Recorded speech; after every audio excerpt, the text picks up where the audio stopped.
வணக்கம். ஞாயிற்றுக்கிழமை ஜூன் மாதம் 15ஆம் தேதி திருவோண நட்சத்திரம் மாலை 4:20 வரையிலே. அதன் பிறகு அவிட்டம். திதி தேய்பிறை சதுர்த்தி. யோகம் அமிர்த யோகம் சித்த யோகம் சேர்ந்த நாள். மிதுன ராசிக்கு சந்திராஷ்டமம். மிதுன ராசிக்கு இன்று முழுவதும் சந்திராஷ்டமம் இருக்கிறது. இன்றைய தினத்திற்கான ராகு காலம் 4:30 மணி முதல் 6 மணி வரை. யமகண்டம் நண்பகல் 12 மணி முதல் 1:30 வரை. குளிகை நேரம் மதியம் 3 மணி முதல் 4:30 மணி வரை.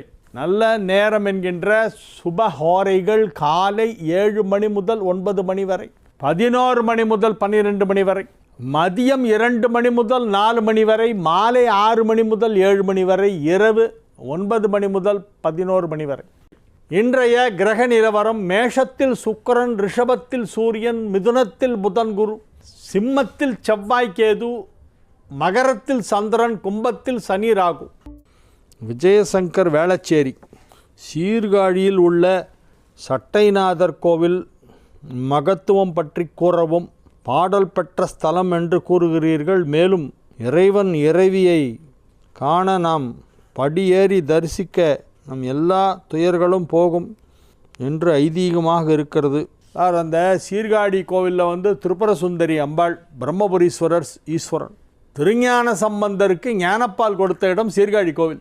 அதுதான் அங்கே பெரிய சிறப்பு. ஒரு தெய்வ குழந்தை திருஞான சம்பந்தர். உலகின் முதல் சைல்டு ப்ராடிஜி யாருன்னா திருஞான சம்பந்தர் தான். குழந்தை தேம்பி தேம்பி அழறுது. அவங்க அம்மா குளத்தில் குடிச்சிக்கிட்டு இருக்காங்க. அம்மா வராங்க. வந்து பார்த்தா குழந்தையுடைய வாயில் பால் வடிஞ்சிட்டு இருக்கு. அழுக நின்று போச்சு. என் குழந்தைக்கு யார் பால் ஊட்டினது?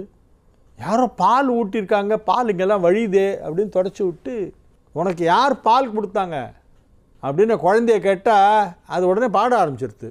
தோடுடைய செவியன் விடையேறி அப்படின்னு முதல் தேவாரம் அவர் வாய் திறந்து பாடுறார். அந்த குழந்தை தெய்வம், அருளாளர், அற்புதமான ஒரு அவதாரம் திருஞான சம்பந்தர். அந்த குழந்தைக்கு பால் கொடுத்தது யாருன்னா பார்வதி பரமேஸ்வரால்.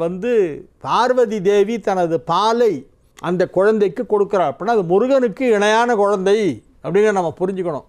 தன் குழந்தைக்குத்தானே பால் கொடுப்பாங்க. அப்போ முருகப்பெருமானுக்கு இணையானவர் தான் அவர் திருஞான சம்பந்தர். இதை பின்னால் வர அருணகிரிநாதர் சொல்லவே சொல்லிடுறார், ஆமான்றார். முருகனுக்கு இணையானவன் திருஞான சம்பந்தன் அப்படின்னு அருணகிரிநாதர் 26 திருப்புகழ் மதுரைக்கும் திருப்பரங்குன்றத்துக்கும் பாடியிருக்கார். 26 திருப்புகழ் மதுரைக்கும் திருப்பரங்குன்றத்துக்கும். அதில் முழுக்க முழுக்க ஞான சம்பந்த பெருமானுடைய பெருமையை தான் சொல்கிறார். திருஞான சம்பந்தருடைய பெருமையை ஆதிசங்கரர் என்ன சொல்கிறாருன்னா, அந்த திராவிட சிசோகோன்ற சிசுவான் குழந்தை, திராவிட சிசுங்கிறார், தமிழ் குழந்தை. அப்போ ஒரு காலத்தில் தமிழ் பேசுகிறவங்க எல்லாருக்கும் திராவிடன்னு பேர் இருந்திருக்கு. அது ஒரு ஆதாரம். திராவிடனுங்கிறது ஜாதி இல்லை, மொழி.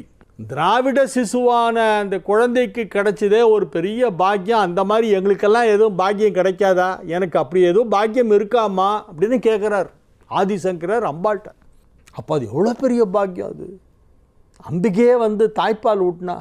அது ஆதிசங்கரர் எங்களுக்கெல்லாம் அப்படி எதுவும் இல்லையா, எனக்கு இல்லையா, அந்த திராவிட சிசுக்கு கிடைச்சதே ஒரு பெரிய பாக்கியம், உன்னுடைய ஞானப்பால் அது அருந்தித்தே, அந்த மாதிரி எனக்கெல்லாம் எதுவும் இல்லையா அப்படின்னு கேட்குறார்.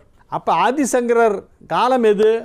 7ஆம் நூற்றாண்டு 5ஆம் நூற்றாண்டு வாக்கில் திருஞான சம்பந்தர், 5-6ஆம் நூற்றாண்டு வாக்கில். அதுக்கு அடுத்த நூற்றாண்டில் தான் ஆதிசங்கரர் வரார். திருஞான சம்பந்தருக்கு அடுத்த நூற்றாண்டில் தான் ஆதிசங்கரர் வரார் அப்படின்னு கணக்கு. ஆதிசங்கரருடைய காலம் எதுங்கிறத பற்றி 3 விதமான கருத்துக்கள் நிலவி வருகின்றன. அறிஞர்கள் பெருமக்கள் ஏதோ ஒரு காரணத்தினால 3 விதமான கணக்கு சொல்கிறாங்க. ஆதிசங்கரர் வாழ்ந்த காலம் எது அப்படின்னு பார்த்த ஆராய்ச்சியாளர்கள் சொல்லும்போது 3 விதமாக இருக்கா. இல்லை எது கரெக்ட் அப்படின்னா, ஞானசம்பந்த பெருமான் வாழ்ந்த காலத்திற்கு பின்னால் அவர் வாழ்ந்தார் அப்படிங்கிறது தான் கரெக்ட். அதுதான் சீர்காழியுடைய பெருமை என்ன அப்படின்னா இதுதான். ஐயா திருக்கோவில்களில் சுவாமி தீபாராதனை முடிந்தவுடன் கண்ணாடி, குடை, சாமரம் போன்ற நிறைய செய்கிறார்களே, காட்டுகிறார்களே, அதன் அர்த்தம் என்ன அப்படின்னா 16 வகையான சோடசோபச்சாரம்னு பேர். அதுக்கு பேர் சோடசின்னா 16. அந்த சோடசோபச்சாரத்தில் இதெல்லாம் வரும். சத்திரம் சமர்ப்பியாமி, சாமரம் சமர்ப்பியாமி, வியச்சனம் சமர்ப்பியாமின்னு வரிசையாக வரும். அதில் இதெல்லாம் ராஜாக்களுக்கு, பிரபுக்களுக்கு தான். மகாராஜாக்கெல்லாம், சக்கரவர்த்திக்கெல்லாம் அந்த காலத்தில் இந்த சத்திரம் சாமரம்லாம் அவங்களுக்கு தான் உண்டு. அதை வந்து இறைவனுக்கு நம்ம வந்து இறைவன் தான் நமக்கு ராஜா, அவன் தான் பிரபு, அவன் தான் துரை, எல்லாமே. துரைங்கிற வார்த்தையை அருணகிரிநாதர் பயன்படுத்தியிருக்கார் முருகனை பற்றி பாடும்போது. இறைவனை நாம் அரசனுக்கு ஒப்பாக மதிக்க வேண்டும், அரசனை இறைவனுக்கு ஒப்பாக மதிக்க வேண்டும். அந்த காலத்தில் அரசர்கள் இருந்த காலத்தில் அது, இப்போ எல்லாம் நம்முடைய ஆட்சி தானே, மக்களாட்சி, அதனால் அதெல்லாம் இப்போது பொருந்தாது. அந்த காலத்தில் ராஜாக்களை தெய்வத்துக்கு சமமாக நினைப்பாங்க. ஏன்னா அந்த ராஜாக்கள் நாட்டின் ஒவ்வொரு பிரஜையும் நல்லா இருக்கணுங்கிறதுக்காக அவர்கள் தங்களுடைய பொன்னான நேரத்தை செலவு செய்து அவர்களின் குறைகளை தீர்த்து வைத்த காலம் அது. மாதம் மும்மாறி பொழிந்த நேரம். அதனால் இந்த ராஜாக்களுக்கு செய்யக்கூடிய அந்த மரியாதைகளையெல்லாம் அந்த இறைவனுடைய வழிபாட்டிலே நமது முன்னோர்கள் கொண்டு வந்து சத்திரம் சமர்ப்பியாமி, சாமரம் சமர்ப்பியாமி என்றெல்லாம் இந்த கண்ணாடி, குடை, சாமரம் வீசுதல் இதெல்லாம் வந்து பண்ணிகிட்டு இருந்தாங்க. ஆர்எஸ் ஜெயக்குமார், எம்ஏ எம்ஃபில், வேளாண்மை உதவி அலுவலர், ஓய்வு, முத்துப்பேட்டை, புது காளியம்மன் கோவில் தெரு, முத்துப்பேட்டை. பேரளத்துக்கு அருகில் உள்ள திருநெய்தூர் லலிதாம்பாள் பற்றி சொல்லுங்கள். திருமியச்சூர் சார், அது மெய்தூர்னு போட்டிருக்கீங்க நீங்கள், திருமியச்சூர் சொல்கிறீங்களா? திருமயச்சூர் நான் நிறைய வந்திருக்கேன். அந்த லலிதாம்பாள் எனக்கு ரொம்ப பிடிக்கும். அம்பாள் அமர்ந்த கோலத்தில் இருக்கிறது மொத்தமே 4 கோயிலில் தான், பாடல் பெற்ற தலங்களில். மற்ற இப்போ சமயபுரத்துலலாம் அமர்ந்த திருக்கோலம் தான். பாடல் பெற்ற 276 சிவாலயங்களிலே அம்பிகை அமர்ந்த திருக்கோலத்திலே காட்சியளிப்பது 4 அல்லது 5 இடங்களில் தான். அதில் ஒன்று திருமியச்சூர் லலிதாம்பிகை. அங்கே தான் லலிதா சகசரநாமத்திற்கு விளக்க உரை எழுதப்பட்டது. பாஷ்யம்னு சொல்லுவாங்க, பாஷ்யம்னா விளக்க உரை. அந்த கோவிலில் வந்து அம்பாளுடைய தரிசனத்தை பார்த்தா அப்படியே அம்பாள் கிளி கொஞ்சம் அழகாக இருப்பாங்க. கிளி கொஞ்சம் அழகுன்னா என்ன அப்படின்னா, லலிதாம்பியை போய் பார்த்தா தான் தெரியும். நிஜமாகவே அங்கே கிளி வேறு நிறைய வட்டமிட்டுக்கிட்டே இருக்கும். கோபுரத்தை சுற்றி ஒரு 300-400 கிளி இருக்கும் எப்போதும். அந்த கிளி சத்தம் கேட்கும் போதெல்லாம் அப்படியே அம்பாளுடைய கையில் இருக்கிற, மீனாட்சி அம்மன் கையில் இருக்கிற கிளி ஞாபகத்துக்கு வரும். அந்த கிளி ஓசை கேட்கும் இடத்திலே லலிதாம்பிகையின் லலிதா சகசரநாமம், ஓம் ஸ்ரீமாத்ரே நமஹ அப்படின்னு ஆரம்பித்து லலிதா சகசரநாமத்தை அங்கே போய் உட்காந்து குழுவாக பெண்கள் வந்து எப்பொழுதும் சகசரநாமத்தை வாசித்து கொண்டிருப்பார்கள். அது ஒரு இனிமையான ஓசை காதிலே ஒரு புறம் விழுந்து கொண்டிருக்கும். ஓம் ரதி ரூபாய நமஹா, ஓம் ரதி பிரியாய நமஹா அப்படிங்கிறது அந்த அம்பாள் அப்படியே ரதியெல்லாம் தோற்று அப்படியே வெக்கப்பட்டு தலை குனிஞ்சிருவா. நான் ஒரு அழகாச்சே அம்பாள் முன்னால் அப்படின்னு ரதி வெக்கப்படுவா. அப்படி ஒரு அழகு. அந்த அம்பாளுக்கு வந்து கும்பாபிஷேகம் பண்ணுறதுக்காக ஒரு முயற்சி பண்ணிகிட்டு இருக்கும்போது ஒரு அதிசயம் நடைபெற்றது. பெங்களூரில் உள்ள ஒரு அம்மையார், பெரிய பக்தை, ரொம்ப வருஷமாக, கிட்டத்தட்ட 40 வருஷமாக டெய்லி லலிதா சகஸ்ரநாமம் படிச்சுட்ருக்காங்க வீட்டில். அவங்க கனவில் வந்து என் காலில் நீ வந்து சலங்கை போடுன்னு அவங்களுக்கு வந்து அம்பாள் உத்தரவு கொடுக்குறா. எங்கே அப்படின்னு கேட்டால் திருமியச்சூர், மயிலாடுதுறை வந்து வா அப்படின்னோடனே அந்த அம்மாவுக்கு அந்த பகுதி ரொம்ப புதுசு. அவங்க பெங்களூர்லேயே ரொம்ப வருஷம் இருந்துட்டாங்க, தமிழ்காரங்க தான். அவங்க தேடி கண்டுபிடிச்சி மாயவரம் வந்து திருமேச்சூர் எங்கே இருக்குன்னு விசாரித்து, அப்போ அந்த ஊரே ரொம்ப பேருக்கு தெரியல, எப்படியோ கண்டுபிடிச்சிட்டு வராங்க. அங்கே பார்த்தா உள்ளுக்குள்ளே கும்பாபிஷேக வேலை நடந்துகிட்ருக்கு. அப்போ வந்து அந்த இதெல்லாம் க்ளீன் பண்ணுறாங்க. க்ளீன் பண்ணும்போது சிலையெல்லாம் ரொம்ப வருஷம் கழிச்சு அப்போ தான் தேய்ச்சி க்ளீன் பண்ணுறாங்க. ஏன்னா உள்ளே போகக்கூடாது இல்லையா மற்ற நேரத்தில். கும்பாபிஷேகத்துக்கு முன்னால் தான் எல்லாம் க்ளீன் பண்ணுவாங்க, கர்ப்ப கிரகத்தில் இருக்கிற மூலவர் சன்னதி இருக்கிற இடத்துல. அப்போ க்ளீன் பண்ணும்போது பார்த்தா காலுக்கு பின்னால் என்னமோ ஒரு கம்பி விட்டு அது இப்படியே உள்ளே போகுது. என்ன கம்பி உள்ளே போகுதுன்னு விட்டு பார்த்தா இந்த பக்கமாக வருது அந்த கம்பி. அப்புறம் இப்படி பிடிச்சி எடுத்தா கம்பி இப்படி போய் அப்படி வருது, அப்படி போய் இப்படி வருது. அப்போ தான் அங்கே ஒரு ஓட்டை இருக்குது, ஒரு துவாரம் இருக்குதுன்னு தெரிஞ்சுது. There is a whole. அம்பாளுடைய பாதத்துக்கு மேலே இந்த காலில் சலங்கை போடுவாங்கள்ல, அந்த இடத்துல ஒரு ஓட்டை இருக்குது. அப்படி ஒரு ஓட்டை இருக்குன்றது ரொம்ப வருஷமாக அங்கே பூஜை பண்ணிகிட்டு இருக்கிற குருக்களுக்கே தெரியாது. அப்போ எல்லோரும் இவங்கனா பேசிட்டுருக்காங்க, இந்த மாதிரி ஒரு கால் வைக்கிற இடத்துல பின்னால் ஒரு ஓட்டை ஒன்று எப்படி செதுக்கியிருக்காங்க பாருங்கள், என்ன ஒரு சிற்பக்கலையுடைய உச்சக்கட்டம் அதெல்லாம் அப்படின்னு இவங்கெல்லாம் பேசிட்டுருக்காங்க. அப்போ அந்த பெங்களூர்லேருந்து அந்த அம்மா வராங்க, இந்த அம்பாளுக்கு வந்து காலில் சலங்கை போடணும், அது வந்து எனக்கு உத்தரவாயிருக்கு அப்படின்னு. இவங்க வெளியில் நிற்கிறவங்களுக்கு அந்த சலங்கை போடுறதுனா அங்கே சலங்கை மாற்றத்துக்கு ஓட்டை வேணுமே அப்படின்றாங்க. ஓட்டையே இல்லையே அப்படின்றார் குருக்கள். இல்லையே, ஓட்டை இருக்குதுன்னு எனக்கு அம்பாள் சொல்கிறா அப்படின்னு. அதுக்கப்புறம் போனால் அப்போ தான் அவங்க அந்த ஓட்டையை கண்டுபிடிச்சி அதை வந்து பார் அப்படின்னு காமிச்சிருக்காங்க. எல்லாருக்கும் ஒரே ஆச்சரியம், அம்பாளுடைய பாதத்துக்கு மேலே சலங்கை போடுற இடத்துல ஒரு ஹோல் இருக்குது, ஒரு ஓட்டை இருக்குன்றதே நமக்கே தெரியாது. இந்த அம்மாவுக்கு கனவுல போய் அம்பாள் சொல்லி பெங்களூர்லேருந்து இந்த அம்மாவை வரவழைச்சு இவங்க கையால் வெள்ளி சலங்கை வாங்கி போட்டுக்கிறாப்பார் அம்பாள் அப்படின்னா பெரிய ஒரு ஆச்சரியம், எல்லாருக்கும் அது ஒரு பெரிய அதிசயம். அதுலேருந்து ஆரம்பித்து இப்போ இந்த சலங்கை போடுறது ஒரு பெரிய ஒரு வேண்டுதலாக பிரார்த்தனை ஆகிடுது. எல்லோரும் நான் சலங்கை வாங்கி போடுறேன்னு எல்லோரும் ஆளுக்கு ஒரு சலங்கை எடுத்துகிட்டு போய் நிற்கிறாங்க அந்த சைஸை கேட்டுட்டு. இப்போ சலங்கை பிஸ்னஸ் அங்கே ரொம்ப நல்லா போயிட்டுருக்கு. திருமியச்சூரில் வாசலில் வெள்ளி சலங்கை கடை வச்சிங்கன்னா நல்லா விற்று போகும். டெய்லி 10 பேர் வாங்குவாங்க சலங்கை. இந்த மாதிரி அம்பாள் நிறைய லீலைகள்லாம் பண்ணிட்டு இருப்பாங்க. அங்கங்கே ஒரு கோயிலில் ஒரு விதமான லீலைகள் பக்தர்களை ஆட்கொண்டு அவர்கள் மூலமாக தன்னுடைய பெருமையை உலகிற்கு தெரியப்படுத்துவாள். அந்த பக்தர்களுடைய பெருமை உலகிற்கு, அவள் எவ்வளோ பெரிய பக்தன்றது எப்படி தெரியும்? அந்த அம்மா பெரிய பக்தைங்கிறத உலகத்துக்கு தெரியப்படுத்தணுமே, அதுக்காக இப்படி ஒரு லீலை. அதுதான் திருமயச்சூர் லலிதாம்பிகை கோவில் ரொம்ப விசேஷமானது. இங்கே சுவாமி திருநாமம் மேகநாத சுவாமின்னு நினைக்கிறேன். பிரபஞ்ச பேராற்றல் என்னும் கதிர் வீச்சு அதிகாலை 3 மணி முதல் 5 மணி வரை பூமியின் மீது விழும் என்னும் காரணத்தால் தான் துறவிகள் ஞானிகள் அந்த வேளையில் பரம்பொருளை வழிபட உகந்த காலமாக பிரம்ம முகூர்த்தம்னு சொல்கிறாங்க இல்லையா? ஏன் பிரம்ம முகூர்த்தம் வழிபடணும், அந்த ஏர்லி மார்னிங்கில் என்ன சயின்டிஃபிக் ரீசன் என்ன இருக்குது அப்படிங்கிறத பற்றி லக்ஷ்மி வடுகநாதன் ஒரு அம்மா சொல்கிறாங்க. அதனால் அந்த காலை பிரம்ம முகூர்த்தத்தில் வழிபாடு செய்ய சொல்கிறார்கள் என்று நான் கேள்விப்பட்டேன். இது உண்மையா? ஆமாம், ரொம்ப கரெக்டு. அனைத்து சிவாலயங்களிலும் சிவனுக்கு நேர் பின்னால் சுற்றுப்பிரகாரத்தில் லிங்கோத்பவர் அடிமுடி காணாத அண்ணாமலையார் இருக்கிறார். அவருக்கு என்று தனி சிறப்பு வழிபாடுகள் நந்தியம்பெருமான், பைரவர், நடராஜர் போன்றவர்களுக்கு உள்ளது போல் இவருக்கும் இருக்கிறது. லிங்கோத்பவர் பலருக்கு தனி வழிபாடு உண்டு. லிங்கோத்பவரை பற்றி நம்ம தர்மபுரம் ஆதீனம் மாதிரி ஆதீனம், திருவாவடுதுறை ஆதீனம் புக்கு வெளியிடுறாங்க.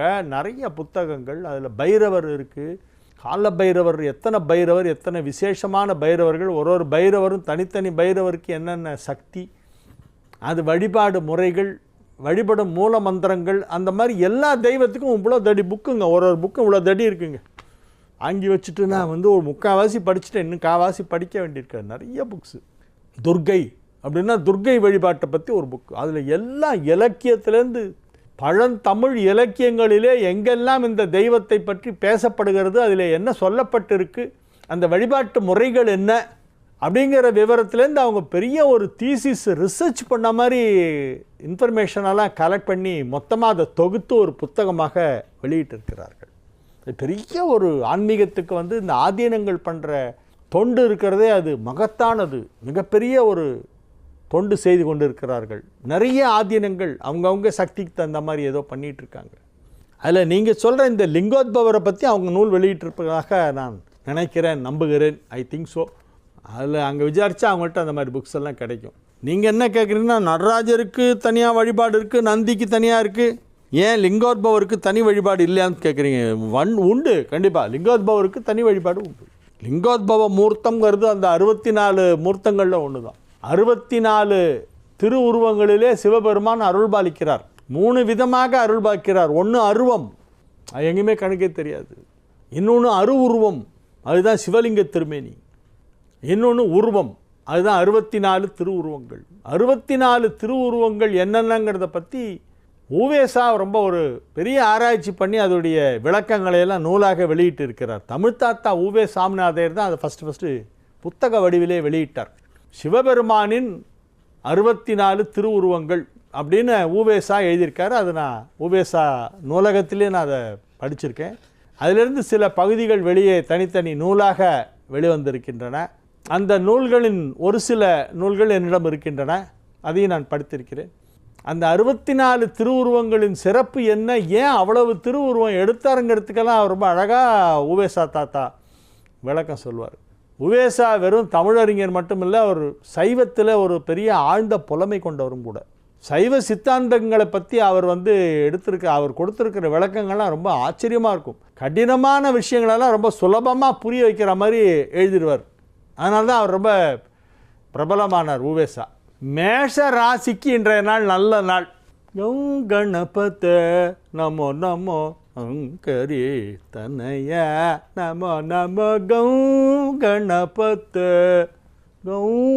கணபத கணபதே மேஷ ராசி அன்பர்கள் இன்றைய தினம் விநாயகப் பெருமான் திருவருளாலே மிகப்பெரிய சாதனைகளை எல்லாம் செய்ய போகிறார்கள். அவர்களுடைய தொழிலிலே பெரிய வளர்ச்சி ஏற்படும். குடும்பத்தில் அமைதி சந்தோஷம் ஏற்படுகின்ற நல்ல நாள். குடும்ப வாழ்க்கை நன்றாக இருக்கும். அனைவரும் ஒற்றுமையாக இருப்பார்கள். நல்ல செய்திகள் வந்து சேரும். வெற்றிகரமாக உங்கள் வேலைகளை எல்லாம் செய்து முடிப்பீர்கள். வியாபாரம் உத்தியோகம் போன்ற எல்லாமே நன்றாக இருக்கக்கூடிய நல்ல நாளாக இந்த நாள் விளங்குகிறது. தந்தை தனையன் உறவு மிக சிறப்பாக இருக்கும். மகிழ்ச்சியான நல்ல நிகழ்ச்சிகளிலே கலந்து கொள்வீர்கள். ரிஷப ராசிக்கு இது ஒரு அமைதியான நல்ல நாள், சந்தோஷமான நாள். ரிஷபத்துக்கு இன்னைக்கு ரொம்ப நல்லா இருக்கு. சூரியன் ராசியிலே இருக்கிறது. 2ஆம் இடத்திலே புதன் குரு, 4ஆம் இடத்திலே செவ்வாய் கேது, 9ஆம் இடத்திலே சந்திரன், 10ஆம் இடத்திலே சனி ராகு, 12ஆம் இடத்திலே சுக்கிரன் என கிரகங்களெல்லாம் அழகாக அமைந்திருக்கின்றன. ராசி அதிபதி 12ஆம் இடத்திலே இருப்பதால் இப்பொழுது குடும்ப வாழ்க்கை நன்றாக இருக்கும். சுக்கிரனுக்கு 12 மறைவு கிடையாது. நான் ஏன் சில விஷயங்களெல்லாம் திரும்ப திரும்ப சொல்கிறேன்னா, அது மனசில் பசுமரத்தாணி போல் பதிய வேண்டும் என்பதற்காக. இளவயதிலே நிறைய பேர் இப்பொழுது ஜோதிடராக வேண்டும் என விரும்புகிறார்கள். முன்னெல்லாம் எல்லாரும் நான் டாக்டராக போகிறேன், இன்ஜினியராக போகிறேன்னு சொல்லுவாங்க. இப்போ நான் ஜோசியர் ஆகணும் சான்றான். யங்ஸ்டர்ஸ் பார்க்குறதுக்கு ரொம்ப சந்தோஷமாக இருக்குது. ஏன்னா இந்த கலைக்கு ஒரு நல்ல எதிர்காலம் இருக்கிறது. இந்த கலையிலே மக்களுக்கு நிறைய ஆர்வம் இருக்கிறது. இது அறிவியலா அல்லது கலையா, is it an art or science அப்படிங்கிறதே இப்போ ஒரு பெரிய டிபேட் நடந்துட்டுருக்கு. Is astrology an art or a science அப்படிங்கிறது இப்போ ஒரு பட்டிமன்றமே நடத்தலாம். It is an art, it is not a science அப்படின்னு ஒருத்தர் வாதிடணும். ஒரு 3 பேர். இன்னொரு 3 பேர் it is an art, it is not science. It is a science only, it is not an art அப்படின்னு ஒரு பக்கம். இது சயின்ஸ் இல்லை, ஆர்ட் தான் இது, இது அறிவியல் அல்ல, இது வெறும் கலை அப்படின்னு ஒரு பக்கம். அறிவியலா அல்லது கலையா என பட்டிமன்றம் நடத்தினால் அதில் நடுவராக நான் அமர்ந்து பேச தயார். இல்லை, இன்னும் என்னை விட பெரிய நடுவர்கள்லாம் இருக்காங்க. அவங்கள வேணாலும் கூப்பிட்டு உட்கார வச்சு, ஐயா நீங்கள் தலைமை தாங்கி நடுவராக இருங்க, நாங்கள்லாம் ஒரு அணியில் இருந்து பேசுகிறோம், சோதிடம் ஒரு கலையா அல்லது அறிவியலா என்பதை பற்றி நாம் விவாதிக்கலாம் என்று சொன்னால் அது ரொம்ப சுவாரஸ்யமாக இன்ட்ரெஸ்டிங்காக இருக்கும். நிறைய விஷயங்கள் வெளியே வரும். அந்த சோதிடத்தின்பால் இப்பொழுது ஏற்பட்டுள்ள ஆர்வம் இளைஞர்களையும் இருக்கிறது என்பது உண்மையிலேயே மகிழ்ச்சி அடையத்தக்க ஒரு நல்ல விஷயம். இன்றைய நாள் ரிஷபத்திற்கு மிகச் சிறப்பான நாள். மிதுன ராசிக்கு இன்று சந்திராஷ்டமம் இருக்கிறது. எனவே சற்று அமைதியாக இருக்கவும், அதிகமாக பேச வேண்டாம். பணம் கொடுக்கல் வாங்கலிலே சற்று கவனம் தேவை. கடக ராசிக்கு இன்றைய நாள் நல்ல நாள். ராசி அதிபதி 7இல் அமர்ந்திருப்பதால் நன்மை. 11ஆம் இடத்திலே சூரியன் இருப்பதால் யோகம். 11ஆம் இடத்திலே சூரியன் இருப்பதால் எடுத்த காரியம் அனைத்தும் வெற்றி.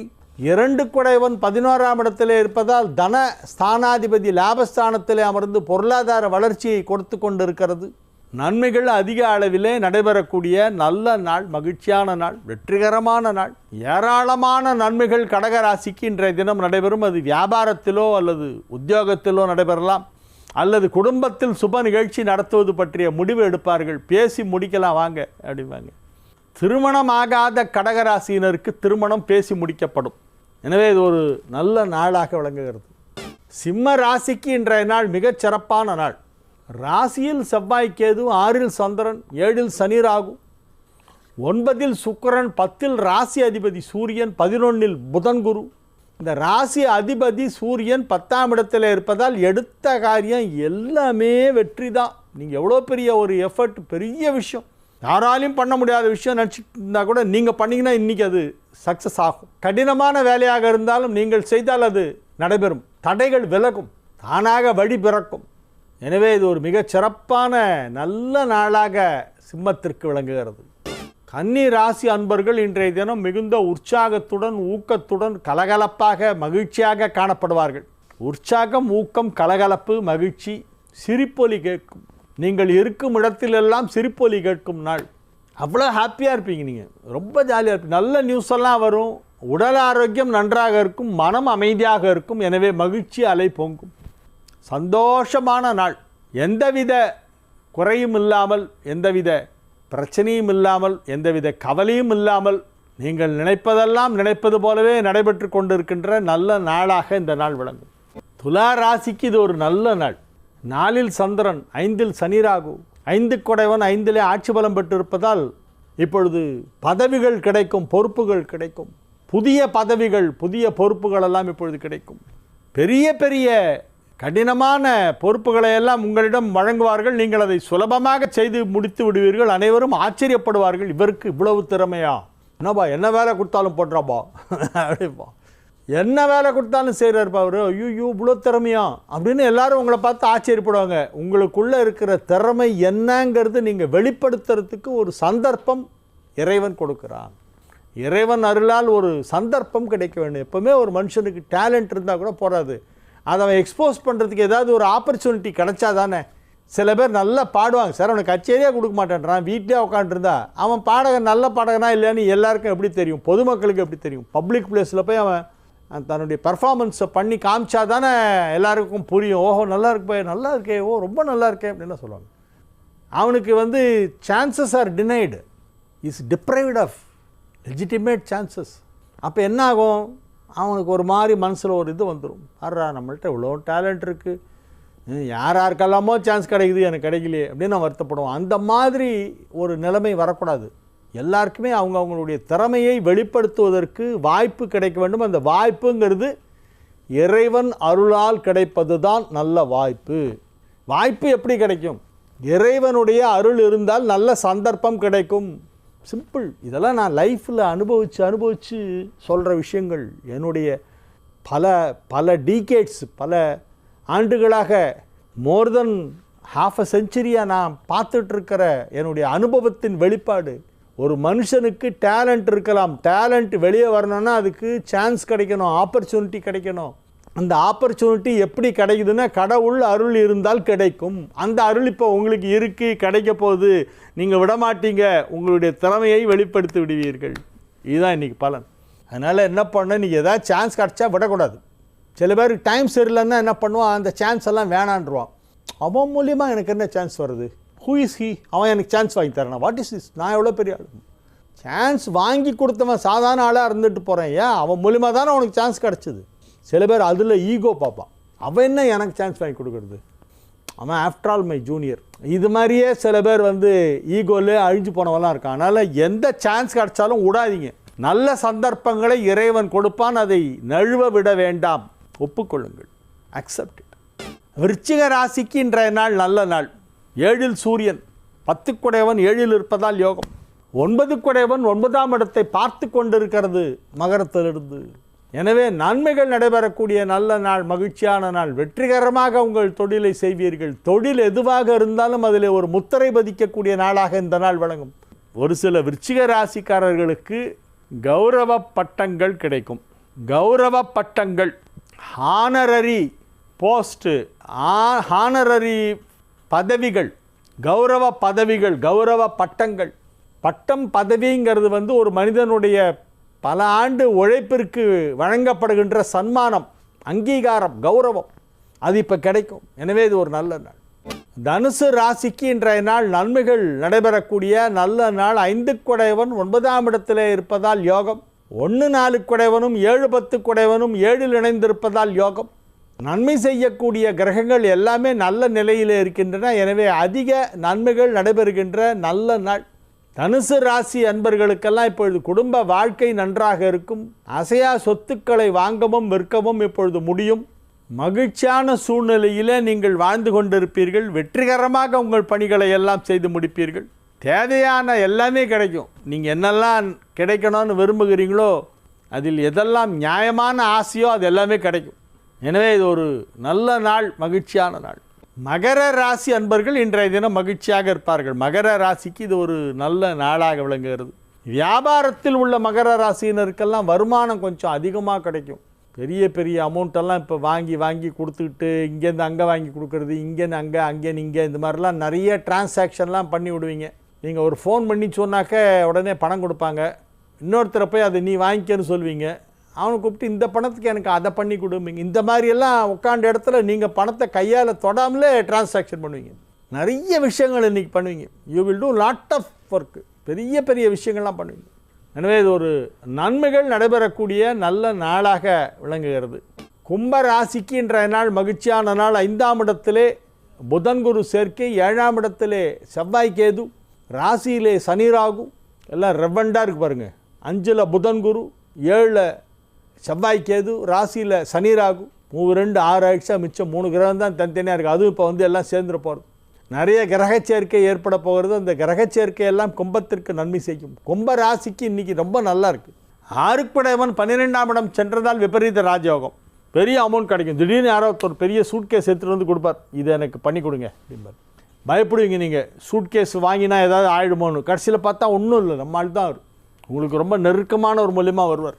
இந்த சூட்கேஸ் வாங்கி கொடுக்குற அளவுக்கு இன்றைக்கி பெரிய பெரிய டிரான்சாக்ஷன்லாம் கொடுக்குற ஒரு டிரான்சாக்ஷன்லாம் பண்ணக்கூடிய ஒரு நாளாக இந்த நாள் விளங்கும். பெரிய பெரிய பணத்தை எல்லாம், பெரிய பெரிய தொகையெல்லாம் வாங்குவது, கொடுப்பது, வாங்கி கொடுப்பது, இதெல்லாம் செய்யக்கூடிய ஒரு சந்தர்ப்பம் இப்பொழுது கிடைக்கும். அதையெல்லாம் நீங்கள் தைரியமாக செய்யலாம், நன்றாக செய்வீர்கள். அதில் உங்களுக்கு லாபம் இருக்கும்.